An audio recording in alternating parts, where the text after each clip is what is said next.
कि परमेश्वर ने हम सबको एक और वर्ष दिया है कि हम इस दिन को देख सके और प्रभु के यीशु मसीह के आगमन के उत्सव को हम मना सकें। हम उसके लिए प्रभु का धन्यवाद करते हैं। आज का दिन में मैं आपके लिए पढ़ूंगा लूका का सुसमाचार उसका 2 अध्याय 10 और 11 पद। लूका का सुसमाचार 2 अध्याय उसका 10 और 11 पद।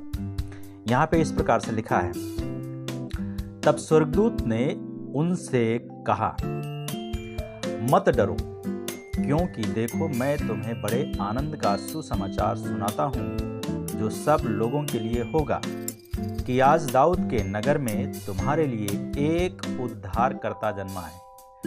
एक उद्धारकर्ता जन्मा है और यही मसीह प्रभु है। परमेश्वर इस वचन के पढ़े जाने और सुने जाने पर अपनी आशीष दे। प्रभु यीशु मसीह जब इस संसार में आया तो उसने इतिहास को 2 भागों में विभाजित कर दिया। यीशु मसीह से आने से पहले ईसा पूर्व लिखा जाता था, लेकिन जब प्रभु यीशु मसीह इस संसार में आए तो उन्होंने इतिहास को ईसवी सन में लिखा जाने लगा। और ये बीसी और एडी, ये 2 चीज है जिसको प्रभु यीशु मसीह अपने आगमन के द्वारा इस संसार में, जब यीशु मसीह के जन्म हुआ तब यीशु मसीह ने इस चीज को परिवर्तित कर दिया। और आज का दिन में आप यीशु मसीह को जानते हैं या नहीं जानते हैं, मानते हैं या नहीं मानते हैं, ये अलग बात है। लेकिन आज का डेट यदि आप लिखते हैं तो कोई भी डेट जो आप लिखते हैं तो उस दिन से लेकर के, उस महीने से लेकर के और 2024 वर्ष पूर्व प्रभु यीशु मसीह का जन्म इस संसार में हुआ। जैसे आज का दिन है 25/12/2024, तो इसका मतलब है कि 2024 साल पूर्व और 12 महीने पूर्व और 25 दिन पूर्व प्रभु यीशु मसीह का इस संसार में जन्म हुआ। तो प्रभु यीशु मसीह का जन्म जो हुआ उसने इतिहास को 2 भागों में विभाजित कर दिया प्रभु यीशु मसीह ने। तो यहाँ पे आज का जो टॉपिक है हमारा कि वो ये है, विषय जो है वो ये है आनंद का सुसमाचार या आनंद का शुभ संदेश। तो हम देखते हैं कि सुसमाचार का अभिप्राय है, मतलब होता है या खुशखबरी या अच्छा समाचार या सुखद संदेश इत्यादि जो होता है सुसमाचार का मतलब होता है। और प्रभु यीशु मसीह जब इस संसार में आया तो प्रभु यीशु मसीह के आने के कारण इस दिन को एक शुभ संदेश में परिवर्तित हो गया और शुभ संदेश लोगों को मिला।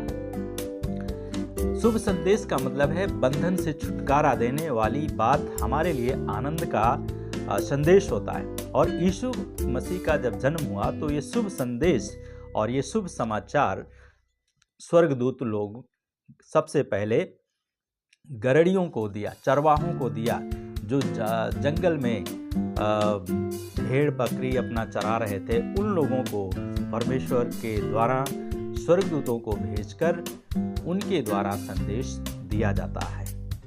और किसी धार्मिक संप्रदाय को नहीं दिया जाता है या धार्मिक समुदाय के लोगों को नहीं दिया जाता है, लेकिन ये शुभ संदेश उनके लिए है जो निर्बल हैं और जो अंधकार में जीवन जीते हैं, उनके लिए है। यीशु मसीह का आगमन 2024 वर्ष पूर्व हुआ, लेकिन जब परमेश्वर ने मनुष्य की सृष्टि की और मनुष्य ने परमेश्वर की आज्ञा का उल्लंघन किया, उस दिन परमेश्वर ने स्त्री को संदेश दिया और वहाँ पे पुरुष आदम भी थे, उनको भी ये संदेश दिया। क्या दिया? मैं इस स्त्री के वंश के बीच में और तेरे वंश के बीच में, अर्थात शैतान के वंश के बीच में बैर उत्पन्न करूंगा। वो तेरे सिर को कुचलेगा और तू उसकी एड़ी को डसेगा। तो पाप जो है, पाप हमारा और आपका जीवन में जो होता है वो जो है मृत्यु को उत्पन्न करता है। बाइबल कहती है जो कोई पाप करेगा वो मृत्यु को प्राप्त करेगा। हर एक इंसान पाप करता है और पाप से छुड़ाने के लिए प्रभु यीशु मसीह इस संसार में आए। तो यीशु के जन्म के समय पृथ्वी पर रहने वालों की दशा जो है बहुत ही अत्यंत दयनीय थी और आज भी बहुत ही अत्यंत दयनीय है। लोग परमेश्वर की सहभागिता से दूर रहकर यहाँ वहाँ भटक रहे थे और आज भी लोग परमेश्वर की नज़दीक में जो लोग नहीं हैं वो इधर उधर भटक रहे हैं। और वे उस समय जब प्रभु यीशु मसीह इस संसार में आए तो उस समय कोई नबी नहीं था। परमेश्वर उनके मध्य में परमेश्वर का कोई नबी नहीं था और कोई नबी जो है यीशु मसीह का जब इस संसार में जन्म हुआ उससे 400 साल तक पूरी तरीके से परमेश्वर मौन था। उसको मौन युग कहा जाता है।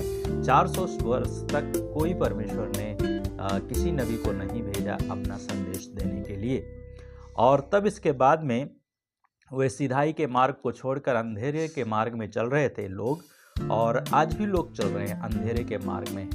और जब आत्मिक अंधकार हर ओर छाया हुआ था उसी समय यीशु मसीह जो जीवन का ज्योति है, जीवन का रोशनी है, वो इस संसार में अंधेरों के बीच में जीवन का ज्योति बनकर इस संसार में प्रभु यीशु मसीह आए। तो प्रभु यीशु मसीह के आने के समय में मनुष्य का जीवन किस दशा में या किस स्थिति में है और था उस समय और आज के समय में भी। जब यीशु मसीह आपके जीवन में नहीं है तो आपका जीवन किस दशा में है और किस स्थिति में है, उस यहाँ पर 5 चीज़ों को हम देखेंगे। पहली चीज़ है, प्रत्येक मनुष्य मृत्यु के अधीन है। हर एक इंसान जो है मृत्यु के अधीन है। दूसरी जो बात है मनुष्य के जीवन की जो दशा है वो ये है कि प्रत्येक जन पाप के अंधकार में जन्मा है। पाप के अंधकार में हर एक इंसान जन्मा हुआ है। तीसरी जो बात है, प्रत्येक जन आत्मिक रूप से अंधा है। हर एक इंसान वो दिखाई तो देता है, उसे वो देखता है, लेकिन जो अंधा है उसको हम कहते हैं कि नहीं दिखाई देता है उसे, लेकिन वो उसकी आँख ना रहते हुए वो अंधा है। लेकिन आज इंसान आँख रहते हुए भी सब कुछ ठीक रहते हुए भी वो अंधा है। और चौथी बात है, प्रत्येक मनुष्य बीमारी से ग्रसित है। हर एक इंसान जो है वो बीमारी से क्या है, पूरी तरीके से ग्रसित है, पूरी तरीके से बीमारी का स्थिति में है। और लेकिन जब परमेश्वर ने मनुष्य की सृष्टि की थी तब उस समय बीमारी नहीं थी, कोई बीमारी नहीं थी और कोई अंधकार में परमेश्वर ने नहीं रखा था उसको, और मृत्यु भी नहीं थी। लेकिन जब मनुष्य ने पाप किया तो हर एक प्रकार का बीमारी से वो ग्रसित हो गया। 5वीं चीज़ है, हर एक जन कष्टों से घिरा हुआ। कोई भी ऐसा व्यक्ति नहीं है जो कष्टों से घिरा हुआ ना हो। आप भी शायद अपने जीवन में इन परिस्थितियों में होंगे, कष्टों में होंगे, मुसीबत में होंगे, और लेकिन इस संसार में जन्मा प्रत्येक व्यक्ति मनुष्य, और प्रत्येक व्यक्ति या प्रत्येक जन, हर एक मनुष्य पहले से ही शैतान की अधीनता में पाया जाता है। और शैतान की अधीनता से मुक्त होकर परमेश्वर के अधीन आने वाला अनंत जीवन का हकदार हो जाता है या हक को प्राप्त करता है। मनुष्य व्यवस्था का पालन कर ले, अनेक भलाई के काम कर ले और हर प्रकार से परमेश्वर के योग्य बनने का प्रयास करता है और कर रहा है मनुष्य, लेकिन फिर भी वो शैतान के प्रभाव से मुक्त नहीं हो सकता है। परमेश्वर की सहायता के बिना किसी भी गुलामी से छुटकारा पाना असंभव है और छुटकारा नहीं मिल सकता है शैतान की गुलामी से। मत्ती की किताब उसका 19 अध्याय उसका 26 पद में लिखा है, यीशु ने अपने चेलों की ओर देखकर कहा कि मनुष्यों से तो यह नहीं हो सकता, लेकिन परमेश्वर से सब कुछ हो सकता है। तो मनुष्य से कठिन काम है शैतान से छुटकारा पाना, दुष्ट आत्माओं से छुटकारा पाना। मनुष्य को क्या है, कठिनाई मिल सकती है या कठिन उसके लिए हो सकता है, लेकिन अगर आप यीशु के पास में आते हैं तो यीशु आपको क्या करता है, शैतान की चीज़ों से परमेश्वर आपको छुटकारा देता है। तो असंभव को संभव में बदलने वाला परमेश्वर है और इसलिए वो आपके जीवन को भी असंभव से संभव में बदलता है। यीशु मसीह कहता है भले चंगों को वैद्य की आवश्यकता नहीं होती है लेकिन बीमारों को है। तो यीशु मसीह की ज़रूरत उन लोगों को है जो ये समझते हैं कि हाँ, मैं पापी हूँ, मैंने पाप किया है या मैं पाप कर रहा हूँ और मैं पाप आने वाले समय में भी पाप करूँगा।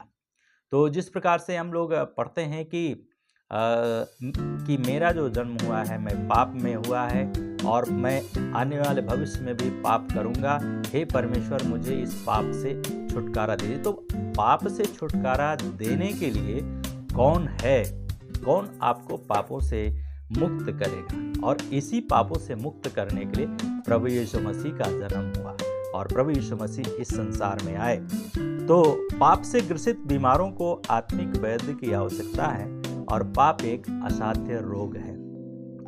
हमारा और आपका जीवन में यह एक असाध्य रोग है, लेकिन आनंद की बात यह है कि यीशु मसीह स्वयं उसका उपचार बन गया। प्रभु यीशु मसीह हमारे लिए और आपके लिए पाप का जो है उपचार बन गया, वैद्य बन गया।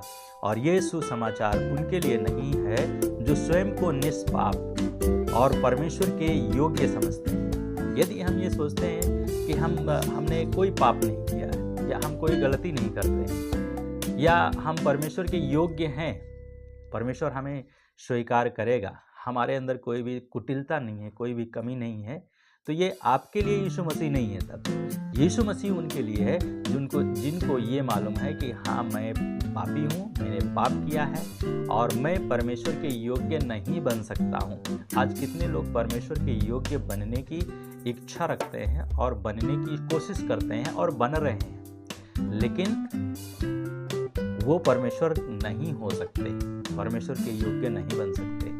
और इसलिए क्योंकि हर एक मनुष्य पाप में जन्म लेता है और पाप के साथ माँ के गर्भ में जाता है और वो एक माँ के गर्भ में से वो 9 माह बाद बाहर आता है और आने के बाद में उसका जो जन्म होता है इस संसार में होता है और ये संसार जो है पाप से भरा हुआ है। हमारे चारों तरफ पाप ही पाप दिखाई देते हैं, कीचड़ ही कीचड़ है। जहाँ आप थोड़ा सा आपका पैर फिसला आप कीचड़ में गिर जाएंगे। लेकिन प्रभु यीशु मसीह इस संसार में आया इस कीचड़ में से हमें और आपको निकालने के लिए। यदि हम निकलना चाहते हैं तो, यदि हम निकलना नहीं चाहते तो परमेश्वर आपके लिए नहीं है यीशु मसीह। तो मनुष्य जो है स्वयं को निष्पाप और परमेश्वर के योग्य समझते हैं, लेकिन उनके लिए है जो स्वीकार करते हैं कि वे लाचार हैं और वे निरुपाय हैं, पापी हैं और जिनका ये विश्वास है कि वे परमेश्वर की दया से बचा लिए जाएंगे और यीशु मसीह उनका उद्धारकर्ता बन गया। क्योंकि हम लोग अभी पढ़ा हमने बाइबल में लूका का सुसमाचार उसका 2:11 में लिखा है कि तुम्हारे लिए एक उद्धारकर्ता जन्मा है। उद्धारकर्ता एक ही है। ईश्वर के रूप में आज बहुत सारे लोगों को लोग मानते हैं और उनको ईश्वर करके मानते हैं, लेकिन जो ईश्वरों का ईश्वर है, जो प्रभुओं का प्रभु है, जो उद्धार करता है, जो मुक्तिदाता है, वो है प्रभु यीशु मसीह। तो इसलिए प्रभु यीशु मसीह का जन्म हुआ एक उद्धारकर्ता हमारे लिए और आपके लिए इस संसार में है। तो इस संसार में जितने भी मनुष्य हैं सबकी देह पाप के प्रभाव में है और जिसका परिणाम है जिसका मतलब है कि समस्त पृथ्वी बुराई से भरी हुई है और इस कारण शैतान को इस संसार का शासक कहा गया है। यूहन्ना का सुसमाचार उसका 14 अध्याय और उसका 30 पद में हम लोग इस बात को पढ़ते हैं। यूहन्ना का सुसमाचार उसका 14 अध्याय और उसका 20 पद, यहाँ पे इस प्रकार से लिखा है, उस दिन तुम जानोगे कि मैं अपने पिता में हूँ और तुम मुझ में और मैं तुम में। तो जब हम प्रभु के साथ में चलेंगे तब हम इस बात को जान पाएंगे कि हाँ, यीशु मसीह हम में है और हम यीशु मसीह में पाए जाते हैं। जिसका मतलब यह है कि हम स्वभाव से ही पापी हैं और शरीर में नित्य दिन बुराई ही करते जाते हैं और करते रहते हैं और करते जाएंगे। जब तक ये जीवन रहे तब तक करते जाएंगे। आप रोज बुराई करेंगे, पाप करेंगे, कहीं ना कहीं आप झूठ बोलेंगे, कहीं ना कहीं आप की गलत निगाह होगी, कहीं ना कहीं आपका हृदय आपको धोखा देगा। तो ये सारी बातें जो है ये पाप हैं। कहीं कहीं व्यभिचार में गिर सकते हैं, कहीं और कार्यों में गिर सकते हैं। तो ये पाप से छुड़ाने के लिए प्रभु यीशु मसीह आया। अब इसका मतलब ये भी नहीं है कि आप यीशु मसीह को जान जाइए और यीशु मसीह को मान लीजिए, यीशु मसीह के साथ में चलिए और आपका जो मन आए वो आप पाप करते रहिए और फिर यीशु मसीह से माफ़ी मांग लीजिए। ये भी नहीं है, क्योंकि यदि हम ऐसा करते हैं तो हम यीशु मसीह को बार बार क्रूस पर चढ़ाते हैं, ये बाइबल कहती है। तो इसलिए हमें प्रभु यीशु मसीह के साथ में चलने के लिए हमारा जीवन में जो रोज़ हम बुराई करते हैं उससे हमें बचाने के लिए प्रभु यीशु मसीह वचन हमें चेतावनी देता है। बाइबल हमें चेतावनी देती है, सावधान करती है कि तुम अपने पिता शैतान से हो और उसकी इच्छा पूरी करना चाहते हो। तो जो बुराइयां करते हैं आप, वो क्या है? परमेश्वर का स्वभाव नहीं है, ना एक इंसान का स्वभाव है, लेकिन वो शैतान का स्वभाव है। शैतान का स्वभाव है कि वो क्या करता है? आपसे पाप करवाता है। जैसे नशे की चीज़ें हैं, नशीली चीज़ें हैं, वो भी क्या है? परमेश्वर ने मनुष्य के लिए नहीं बनाया। अब आप कहेंगे कि परमेश्वर ने इन चीज़ों को बना करके रखा तो क्यों ना उसको खाएं। एक गिरा हुआ इंसान, एक गिरा हुआ जानवर, एक गिरा हुआ इंसान नहीं, एक गिरा हुआ जानवर जिसको हम लोग एकदम बेकार समझते हैं, वो भी अगर आप तंबाकू और सिगरेट बना करके उसको रख दीजिए तो वो उसको नहीं लेता है, नहीं लेगा वो। तो लेकिन हम इंसान होकर के हम नशीली चीज़ों का सेवन करते हैं। तो यहाँ पे लिखा है कि वचन में चेतावनी देता है कि तुम अपने पिता शैतान से हो और उसकी इच्छा पूरी करना चाहते हो। कैसा विनाशकारी दशा मनुष्य जाति की रही है और है आज के समय में भी, और वह अपने पिता परमेश्वर को भूल बैठा है। अर्थात जो हमारा स्वर्गीय पिता है उसको हम क्या किया है? भूल गया है। और इसलिए परमेश्वर से जो हमारा संबंध होना चाहिए वो टूट गया है। लेकिन परमेश्वर अपनी दृष्टि को, अपनी सृष्टि को, जो हम परमेश्वर का बहुमूल्य सृष्टि है, उसको परमेश्वर नहीं भूलता है और वो बुरे संसार पर अब भी आत्मिक दृष्टि लगाए हुए है। तो इसलिए परमेश्वर का दृष्टि हमारे ऊपर और आपके ऊपर है। परमेश्वर अपना प्रेम और अनुग्रह और दया रखने के कारण उन्हें शैतान की अधीनता से, अर्थात उन्हें मतलब मनुष्य को शैतान की अधीनता से क्या करता है? परमेश्वर। तो परमेश्वर यीशु को छुटकारे का सुसमाचार बनाकर इस संसार में भेजा है ताकि वे सब आनंदित हो जाएं जो शैतान के बंधन में और बंधन से वे छुटकारा को प्राप्त। इसलिए प्रभु यीशु मसीह इस संसार में आया शैतान के बंधन से हमें छुटकारा देने के लिए और परमेश्वर की सुरक्षा। जब हम यीशु के पास में आते हैं तो शैतान से छुटकारा प्राप्त करके हम परमेश्वर की सुरक्षा में आ जाते हैं और हम परमेश्वर में सुरक्षित हो जाते हैं। और इसके साथ साथ में हम में से हर एक के लिए परमेश्वर का भेजा हुआ शुभ समाचार ये है कि यीशु में विश्वास पैदा करना, उसका अनुकरण करना, उसका फॉलोअर करना, जिससे कि हम शैतान के फंदे से क्या हो जाए? मुक्त होकर, बचकर परमेश्वर की संगति का आनंद हम प्राप्त कर सकें। तो ये इसलिए ये आनंद का सुसमाचार है, आनंद का संदेश है। बाइबल में यशायाह की किताब जब हम पढ़ते हैं 61 अध्याय और उसका 1 से 3 पद, तो वहाँ पे हम लोग प्रभु यीशु मसीह के बारे में वहाँ पे भविष्यवाणी की गई है। 61 अध्याय और उसका 1 से 3 पद। और ये इस स्थल में यीशु मसीह के लिए ही ये भविष्यवाणी यहाँ पे की गई है। तो यहाँ पे लिखा है, प्रभु यहोवा का आत्मा मुझ पर है परमेश्वर का आत्मा प्रभु यीशु मसीह के ऊपर था। और फिर लिखा है, क्योंकि यहोवा ने सुसमाचार सुनाने के लिए मेरा अभिषेक किया। परमेश्वर ने क्या किया? प्रभु यीशु मसीह का अभिषेक करके इस संसार में भेजा। और फिर लिखा है आगे, और मुझे इसलिए भेजा कि मैं खेदित मन के लोगों को शांति दूं। तो प्रभु यीशु मसीह इस संसार में आया, जिसका हृदय चूर चूर हो गया है, उसको शांति देने के लिए, उसको शुभ संदेश देने के लिए प्रभु यीशु मसीह इस संसार में आया। और तब उसके बाद में उसे शांति देता है।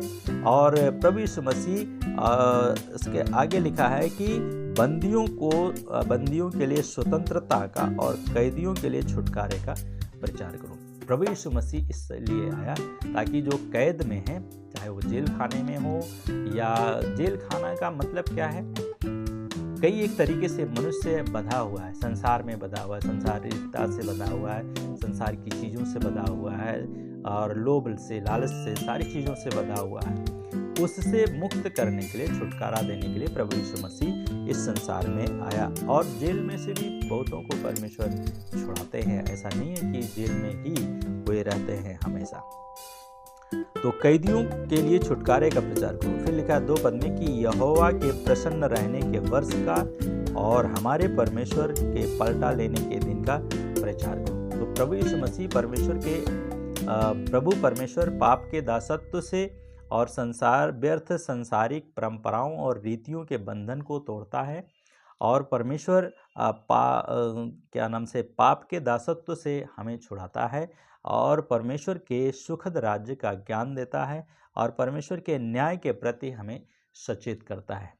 कि प्रभु यीशु मसीह हमें न्याय के लिए भी सचेत करता है। और जो धर्म के कारण विलाप और शोक करते हैं, उन्हें महिमा और आनंद भी देता है। तो यहाँ पे कहता है कि मैं पलटा लेने के दिन का प्रचार करूं कि सब विलाप करने वालों को शांति दूं। और तब 3 पद में लिखा है, और शिमोन के विलाप करने वालों के सिर पर की राख दूर करके सुंदर पगड़ी बांध दूं, कि उनका विलाप दूर करके हर्ष का तेल लगाऊं और उनकी उदासी हटाकर यश का ओढ़ना ओढ़ाऊं। परमेश्वर के पास में जब हम आते हैं तो परमेश्वर हमें क्या करता है? यीशु मसीह के आने का जो उद्देश्य है वो ये है कि वो हमारे ऊपर हर्ष का तेल, आनंद का तेल उंडेलता है, और हमारी उदासी को हटाता है, और हमारे ओढ़ने को जो है महिमा का ओढ़ना ओढ़ाता है। और इसके बाद में लिखा है, जिससे वे धर्म के बांज वृक्ष और यहोवा के लगाए हुए कहलाएं, जिससे कि उसकी महिमा प्रकट हो। तो प्रभु यीशु मसीह के आने का मतलब, आने का जो संदेश है वो यही है। और इसलिए प्रभु यीशु मसीह इस संसार में आया और परमेश्वर की हम संतान बन जाते हैं। तो प्रभु यशायाह 61 अध्याय 1 से 3 पद में हम 7 मुख्य बातों को देखते हैं कि जिनका हृदय चूर चूर है, यीशु उसे शांति प्रदान करता है। और दूसरी बात है, जो व्यर्थ सांसारिक परंपराओं और रीतियों के बंधन को तोड़ता है और पाप के दासत्व से छुड़ाता है। तीसरी बात। चौथी बात है, परमेश्वर के सुखद राज्य का ज्ञान देता है। 5वीं बात है, परमेश्वर के न्याय के प्रति सचेत करता है। 6ठी बात है, जो धर्म के कारण विलाप और शोक करते हैं, उन्हें महिमा और आनंद देता है। 7वीं जो बात यहाँ पे है मुख्य बात, और वो है परमेश्वर की संतान ठहराता है। तो ये प्रभु यीशु मसीह के बारे में हम लोग इस जगह में पढ़ते हैं, इसलिए ये आनंद का सुसमाचार है, और आनंद का सुसमाचार हमें और आपको दिया गया। शैतान और उसकी दुष्ट सेनाओं ने मनुष्यों पर बहुत ही दुख और मुसीबतों को लाया है, लेकिन आनंद की बात यह है कि उनका समय शीघ्र ही समाप्त हो रहा है। परमेश्वर शीघ्र ही पृथ्वी की समस्याओं का अंत कर देगा। पहले तो हम आत्मिक रूप से अंधे थे, लेकिन जब यीशु मसीह हमारे और आपके जीवन में आया तो मसीह के ज्ञान को प्राप्त करके हम शैतान की प्रत्येक युक्तियों को पहचानते हैं, और उसकी युक्तियों को पहचान करके हम क्या होते हैं, उसके सामने हम खड़े होते हैं और उसका सामना हम और आप करते हैं।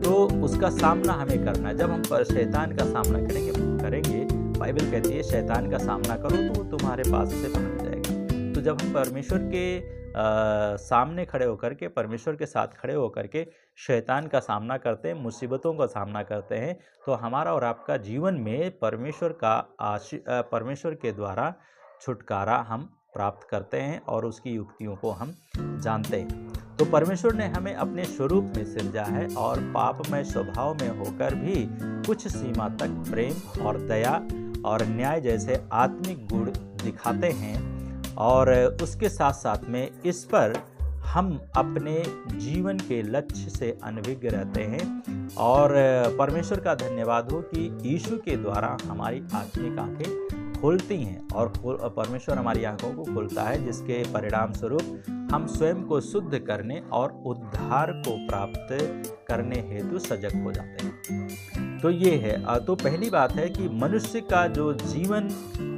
किस दशा में है, किस स्थिति में है, उसको अभी हमने देखा है।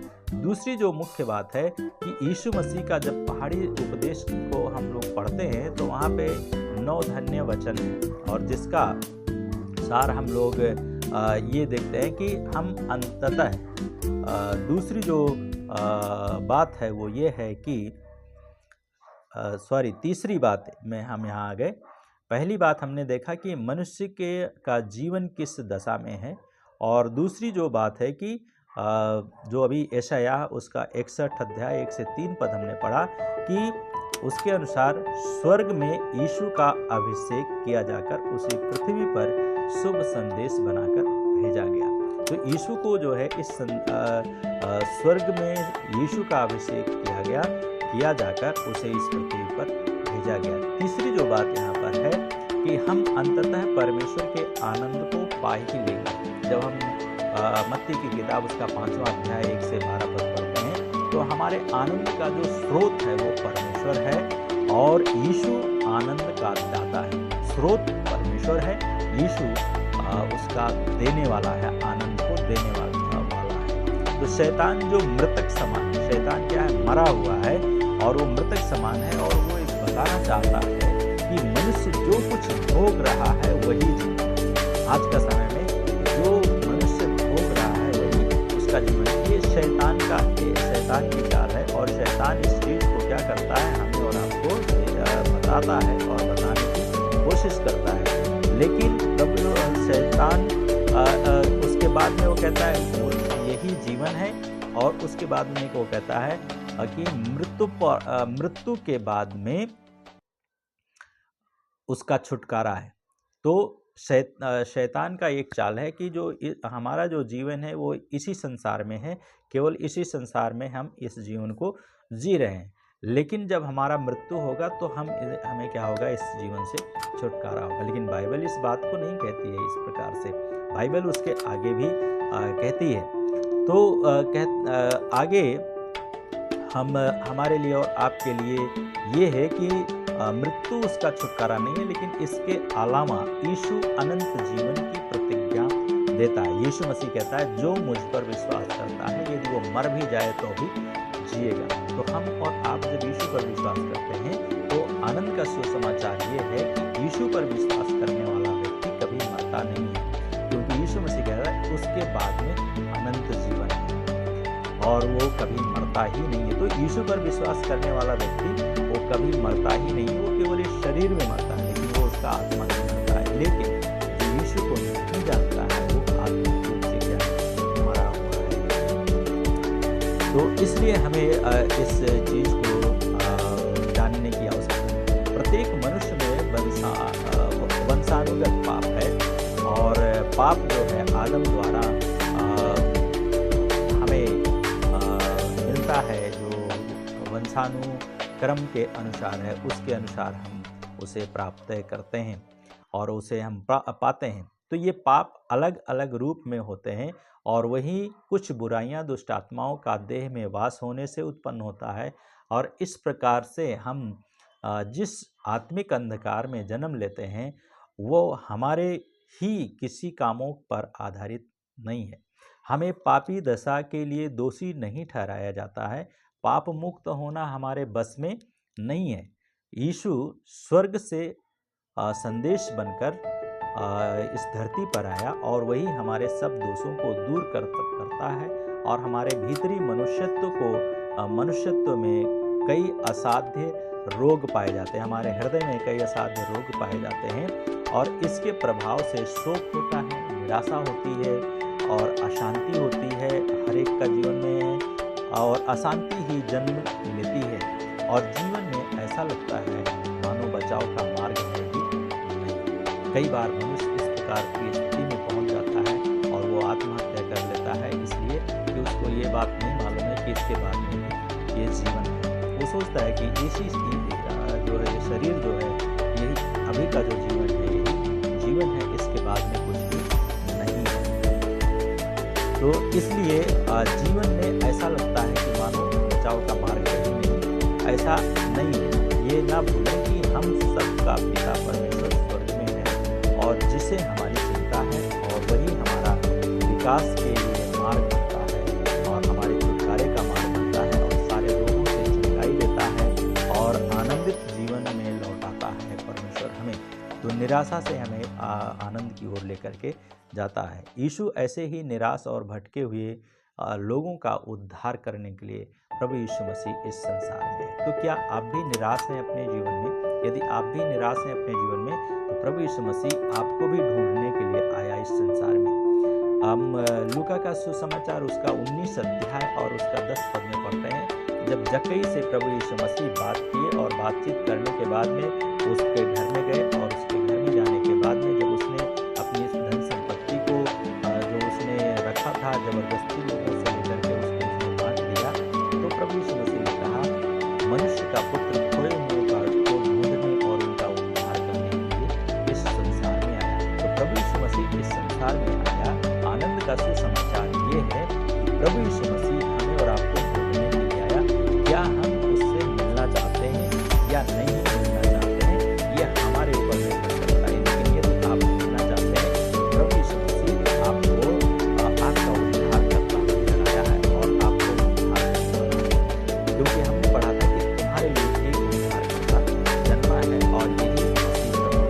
इसलिए वो जो जंगल में घरेलू लोग कई एक तरीके से डरे हुए थे, सहमे हुए थे अपने गल्ले की, अपने पशुओं की देखभाल करने के लिए वो बारी बारी जागते थे कि कहीं कोई जंगली जानवर ना आ जाए। लेकिन ऐसी स्थिति में परमेश्वर का दूत लोग वहाँ पर उपस्थित होते हैं और उनको इस आनंद का सुसमाचार को देते हैं। कहते हैं कि मत डरो, देखो मैं तुम्हें बड़े आनंद का सुसमाचार सुनाता हूँ जो सब लोगों के लिए होगा।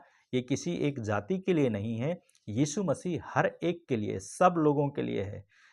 यीशु मसीह किसी एक जाति के लिए नहीं, किसी एक संप्रदाय के लोगों के लिए नहीं आया, लेकिन यीशु मसीह सब लोगों के लिए आया।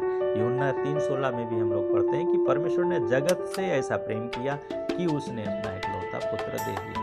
तो परमेश्वर हर एक लोगों से प्रेम करता है। वो किसी एक देश से, किसी एक राज्य से, किसी एक कंट्री से बंधा हुआ नहीं है। परमेश्वर ब्रह्मांड का सृजनहार करने वाला, और इसलिए वो क्या है, सब लोगों के लिए ये सब शुभ संदेश है कि यीशु मसीह इस संसार में आया। और इसलिए गरड़ियों को संदेश दिया गया कि आज दाऊद के नगर में तुम्हारे लिए एक उद्धारकर्ता जन्मा है और यही मसीह। तो यीशु मसीह हमारे लिए इस संसार में आया और इसलिए हम लोग इस बात को लूका 19 का 10 में इस बात को पढ़ते हैं और लूका 2 का 10 और 11 में तो इसलिए प्रभु यीशु मसीह हमारा और आपके लिए इस संसार में आया। नहम्याह की किताब उसका 8 अध्याय उसका 10 पद लिखा है, वहाँ पे कहता है यहोवा का आनंद तुम्हारा दृढ़ है। परमेश्वर का जो आनंद है हमारा क्या है, मजबूती के साथ पकड़कर चलने वाला जीवन है और इसलिए हमें प्रभु के साथ में रहे। लेकिन हम यहोवा के आनंद से वंचित पाए जाते हैं। पाप में रहकर हम परमेश्वर से बहुत दूर हैं। लेकिन यीशु इसलिए आया कि पाप की दीवार को हटा दे, जिससे हम परमेश्वर के निकट आकर आनंद की भरपूरी को प्राप्त कर सकें। और इसलिए भजन संहिता उसका 16 अध्याय 11 पद में लिखा है, तू मुझे जीवन का रास्ता दिखाएगा और तेरे निकट आनंद की भरपूरी है, तेरे दाहिने हाथ में सुख सर्वदा बना रहता है। तो परमेश्वर का उपस्थिति में क्या है? आनंद की भरपूरी है। यीशु में आनंद की भरपूरी है और इसलिए भरपूरी को परमेश्वर हर एक को देना चाहता है। क्या आपके पास में आनंद की भरपूरी है या नहीं है? यदि नहीं है तो यीशु आपको भी आनंद की भरपूरी देना चाहता है। क्या आप उसको लेना चाहते हैं? यदि लेना चाहते हैं तो आप अपने जीवन को प्रभु के हाथों में समर्पित करें और प्रभु से कहें, प्रभु इस पापी मन को धोकर आप हमें अपने लहू से पवित्र और शुद्ध बनाइए ताकि हम पवित्र होकर आपकी महिमा कर सकें। तो प्रभु यीशु मसीह ने स्वर्ग का द्वार खोल दिया गया है, यीशु मसीह ने खोल दिया है और हम अब यीशु के साथ में होकर के क्या कर सकते हैं? उसमें प्रवेश कर सकते हैं। यीशु मसीह के जन्म दिवस को कदापि सांसारिक आनंद में हमें शामिल नहीं करना चाहिए। बहुत सारे मसीह लोग भी आज का दिन में क्या करते हैं? सांसारिक आनंद को उठाने की कोशिश करते हैं। वो शराब पीते हैं या और कुछ करते हैं, नाच गान करते हैं। ऐसा नहीं है।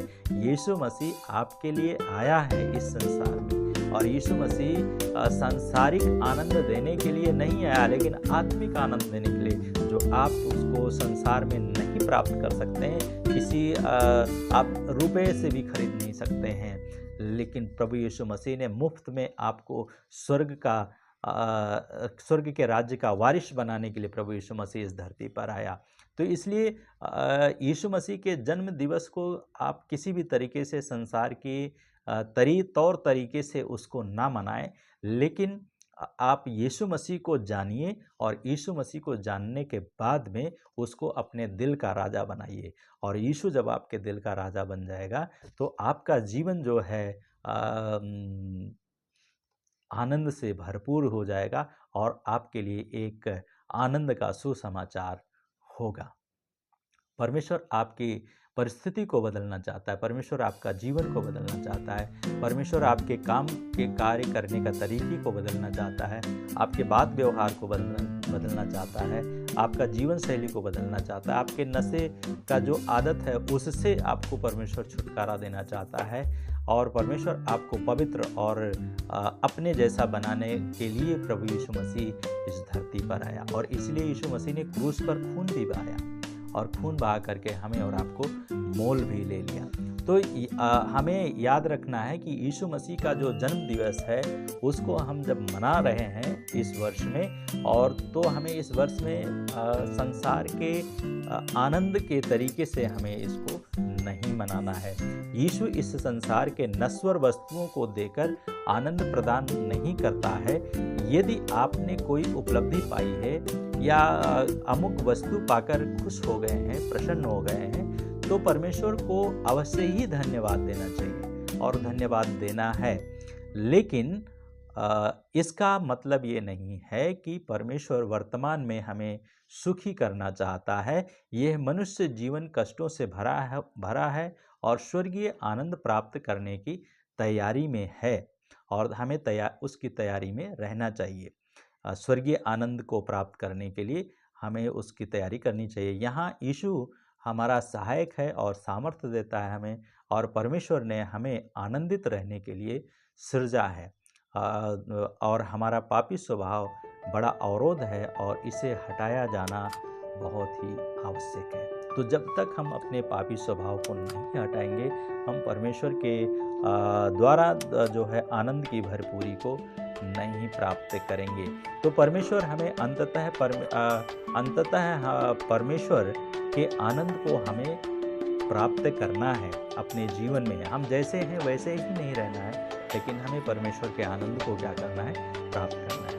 उसके लिए हमें यीशु को अपना प्रभु और उद्धारकर्ता करके स्वीकार करना है। जब हम ऐसा करेंगे तो परमेश्वर का आनंद हमारे जीवन में आएगा। चौथी बात है वो ये है कि परमेश्वर का वचन हमें अस्थायी आनंद पाने का मार्ग बताता है। परमेश्वर का वचन हमें अस्थायी आनंद पाने का मार्ग बताता है। तो हृदय से किया गया शोक आनंद बन जाता है, और जब हम लोग हृदय में आनंदित होते हैं तो हमारा जो शोक है वो आनंद में बदल जाता है।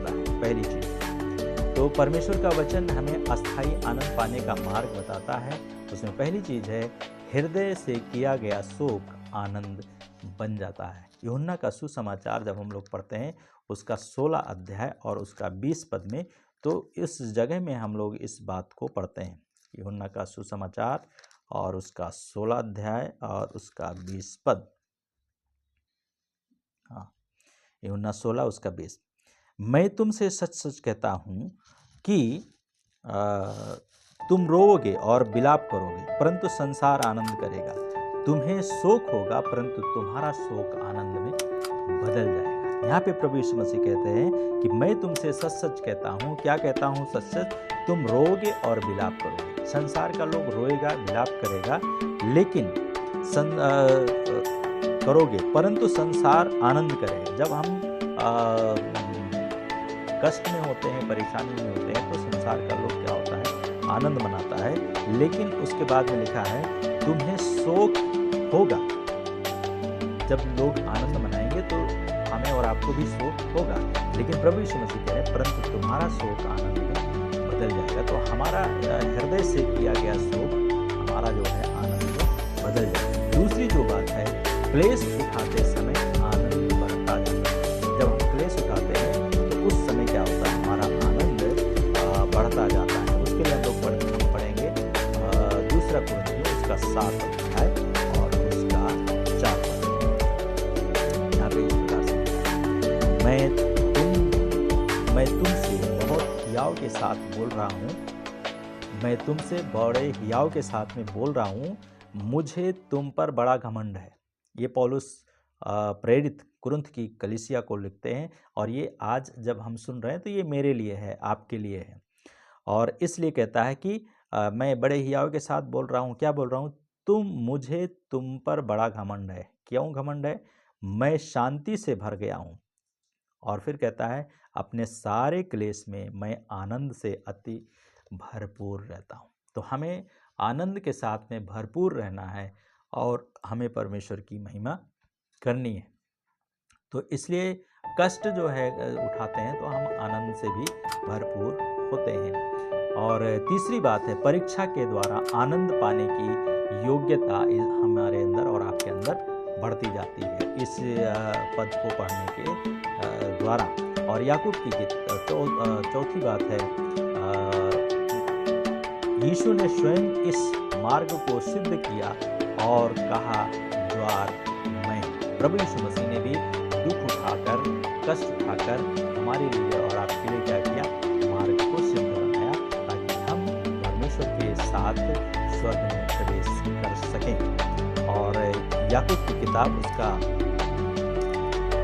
1 अध्याय 2 से 4 तक।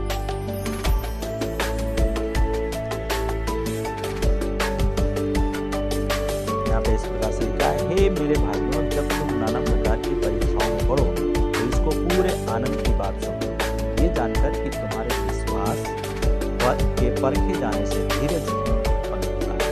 और धीरज को अपना पूरा काम करने दो, कि तुम पूरे और सिद्ध हो जाओ और तुम में किसी बात की घटी ना हो। तो परीक्षा के समय में, दुख के समय में क्या होता है? हम परमेश्वर की सिद्धता को प्राप्त करते हैं, उसके आनंद को भी प्राप्त करते हैं। तो कितनी आनंददायक बात है सबके लिए है कि प्रभु यीशु मसीह हमारे लिए और आपके लिए दुख उठा करके, कष्ट उठा करके हमारे लिए स्वर्ग का रास्ता खोल दिया और सिद्ध मार्ग बना दिया। और हम यीशु के पास में आकर के हम यीशु के द्वारा स्वर्ग में प्रवेश कर सकते हैं। और इसलिए यीशु पर विश्वास लाकर, उसके मार्ग पर चलकर नए संसार अर्थात स्वर्ग का अधिकार को हम प्राप्त करते हैं। और जहाँ न तो पाप है, न भय है, न विलाप है, न मृत्यु है, मृत्यु का स्थान है, न किसी पीड़ा का स्थान है, लेकिन हम यीशु में होकर उमड़ने वाले आनंद को हम सभी लोग प्राप्त कर सकते हैं। यीशु मसीह में उमड़ने वाले आनंद को प्राप्त कर सकते हैं। तो ये जो है, ये परमेश्वर का वचन हमें अस्थाई आनंद का मार्ग बताता है। तो ये हमारे लिए क्या है? एक आनंद का सुसमाचार है। 5वीं जो बात है वो है, जब सारी व्याधियां दूर हो तो परमेश्वर का आनंद 3 चीजों में दिखाई देगा। 5वीं चीज है, जब सारी व्याधियां दूर होंगी तो परमेश्वर का आनंद 3 चीजों में दिखाई देगा, और वो है सच्ची शक्ति पाकर। सच्ची शक्ति पाकर। पाप अशांति की जड़ है और यीशु पाप की जड़ को काटता है, और सच्ची शांति यीशु मसीह ही देता है। मत्ती की किताब 11:28 में हम लोग पढ़ते हैं, यीशु मसीह ने कहा, हे सब परिश्रम करने वालों और बोझ से दबे लोगों, मेरे पास आओ, मैं तुम्हें विश्राम दूंगा। तो यीशु मसीह क्या है? हमें सच्ची शांति देता है, विश्राम देता है। और दूसरा है चंगाई पाकर। हम इस जगह में जब पहुंचेंगे तो परमेश्वर का आनंद हमें होगा, चंगाई पाकर परमेश्वर की महिमा करेंगे। तो शरीर और आत्मा पर पाप का असाध्य रोग लगा है, और यीशु हमारा वैद्य है, और यीशु हमें चंगा करता है, जिस पर हमें विश्वास लाकर चंगाई प्राप्त कर सकते हैं। मत्ती की किताब उसका 9 अध्याय और उसका 12 और 13 पद में हम इस बात को पढ़ते हैं। मत्ती का सुसमाचार उसका 9 अध्याय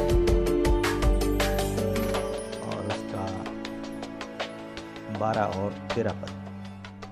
यहाँ पे लिखा है, ये सुनकर यीशु ने कहा, उनसे कहा, भले वैद्य भले चंगों के लिए नहीं, या डॉक्टर भले चंगों के लिए नहीं, परंतु बीमारों के लिए है।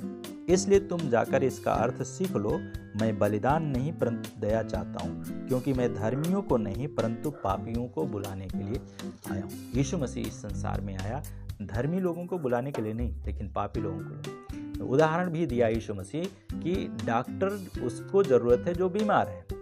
तो हम हर एक इंसान पाप से ग्रसित है। पाप एक ऐसी बीमारी है जो सभी के जीवन में पाई जाती है। एक छोटे बच्चे के जीवन में भी पाई जाती है, और बुजुर्ग में भी पाई जाती है, जवानों में भी पाई जाती है। तो सभी लोगों के जीवन में पाप जो है वो पाया जाता है। तो प्रभु यीशु मसीह कहते हैं कि डॉक्टर जो है बीमारों के लिए है, जो स्वस्थ है उसके लिए नहीं है। और प्रभु यीशु मसीह कहते हैं, मैं धर्मियों को नहीं परंतु पापियों को बुलाने के लिए आया हूँ। तो चंगाई जो है, हमेशा की चंगाई हमें प्रभु यीशु मसीह देते हैं। तीसरी जो सच्चाई है कि जब सारी व्याधियां दूर होंगी तो परमेश्वर का आनंद तीसरी जो चीज में दिखाई देगी वो है सच्ची ज्योति पाकर। हमारा मन अंधकार में भटकता है और यीशु मन को प्रकाश देकर सत्य का मार्ग दिखाता है। यूहन्ना का सुसमाचार जब हम लोग 8 अध्याय 12 पद पढ़ते हैं तो वहाँ पे यीशु मसीह ने कहा, जगत की ज्योति मैं हूँ, जो कोई मेरे पीछे बोलेगा वो अंधकार में ना चलेगा परंतु जीवन की ज्योति को पाएगा। तो यीशु हमें ये उद्धार देने के लिए आया। तो हम देख रहे थे कि आनंद का सुसमाचार, बड़ा जो दिन है वो आनंद का सुसमाचार है। आज का जो दिन है वो आनंद का सुसमाचार है, और वो पहला जो आनंद का सुसमाचार में है कि मनुष्य का जो जीवन है किस दशा में है या किस स्थिति में है। दूसरी चीज जो है स्वर्ग में यीशु का अभिषेक किया जाकर उसे पृथ्वी पर शुभ संदेश देने के लिए भेजा गया। और तीसरी जो चीज है वो है हम अंततः परमेश्वर के आनंद को प्राप्त ही कर लेंगे। और चौथी जो चीज है, परमेश्वर का वचन हमें अस्थाई आनंद पाने का मार्ग बताता है। और अंतिम जो बात है, 5वीं बात है, जब सारी व्याधियां दूर होंगी तो परमेश्वर का आनंद इन 3 चीजों में दिखाई देगा, सच्ची शक्ति में, सच्ची शांति में, और चंगाई में, और सच्ची ज्योति में दिखाई देगा। यीशु जब उद्धार देता है हम आनंद से सराबोर हो जाते हैं, और जब अधूरापन मिट जाता है तो हमारा आनंद पूरा हो जाता है। तो आइए हम आनंद मनाएं और जय जयकार के गीत गाएं, और यीशु आनंद का दाता है और हम उसी में बने रहते हैं, और स्वर्गीय आनंद यीशु में हमारे निकट है, उसे हम पकड़ लें, थाम लें। और उसके लिए हमें और आपको प्रभु यीशु मसीह ने कहा कि कभी इसमें आनंदित मत हो कि आत्मा तुम्हारे बस में, परंतु इससे आनंद आनंदित हो कि तुम्हारे नाम स्वर्ग में लिखे हुए हैं। क्या आपके नाम स्वर्ग में लिखे हुए हैं? लूका 10:20 के अनुसार हमें आनंदित होना है कि हमारे नाम स्वर्ग में लिखे हुए हैं। इस बात से हमें आनंदित होना है कि हमारी प्रार्थना से लोग सुने होते हैं, हमारी प्रार्थना के द्वारा बड़े-बड़े काम होते हैं।